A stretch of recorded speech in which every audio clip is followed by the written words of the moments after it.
Председателот на Република Српска Милорад Додик порача дека србите нема да признаат постоење на геноцид во Сребреница, затоа што такво нешто никогаш не се случило. Ова изјава на лидерот на босанските срби доаѓа на денот кога во меморијалниот центар Поточари се одбележува 21 годишнината од случувањата во Сребреница и околината, кога беа убиени неколку илјади муслимански мажи и момчиња. Додик го изјави ова како одговор на подпредседателот на Република Српска Рамис Салкиќ дека во Босна и Херцеговина нема да има помирување се додека србите не го признаат геноцидот. Додик додава дека ја почитува болката на мајките од Сребреница, но дека целата таа приказна била исполитизирана и дека точно може да се забележи кога тие мајки навистина жалат за загубените членови на фамилијата, кога делуваат политички. Председателот на Република Српска исто така изјави дека заеднината на сите што живеат во земјата е најдобро да се разделат и коректно да живеат и да соработуваат како добри соседи. Председателот на Црна Гора Филип Вујановиќ ги распиша парламентарните избори за 16 октомври годинава. Како што објави од кабинетот на Вујановиќ, одлуката за закажување на изборите стапува на сила веднаш, односно на денот на објавување. Како што јавуваат медиумите, при донесувањето на одлуката за распишување на изборите, Вујановиќ не извршил консултации со представници на парламентарните партии. Изборите ќе треба да ги организира владата за избор на доверба, која во својот состав има министри и од редовите на власта и од опозицијата.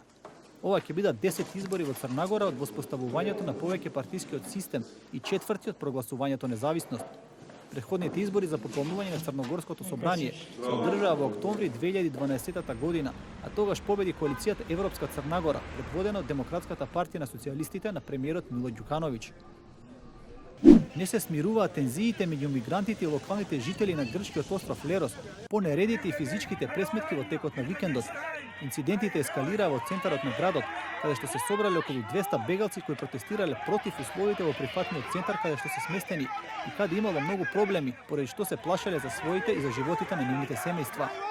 На протестот присуствувал градоначалникот на островот, кој се обидел да им објасни дека нема друг центар каде што би можеле да бидат преместени, што не било прифатено од страна на бегалците.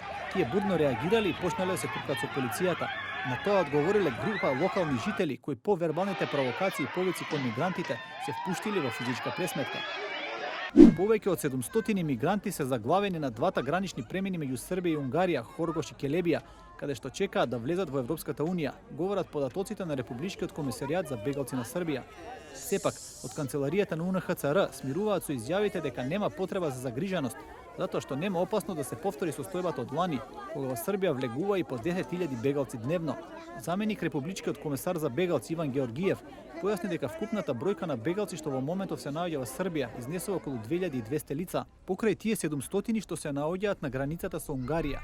Во постојаните центри низ земјата се сместени 860 бегалци, во привремените центри престојува 450, додека во белградските паркови има од 150 до 200 мигранти. Георгиев додава дека иако бројот на мигранти што се кријумчарат во Србија е незначителен, бројката на бегалци тешко може да се намали, затоа што унгарците пропуштаат само по 15 мигранти дневно.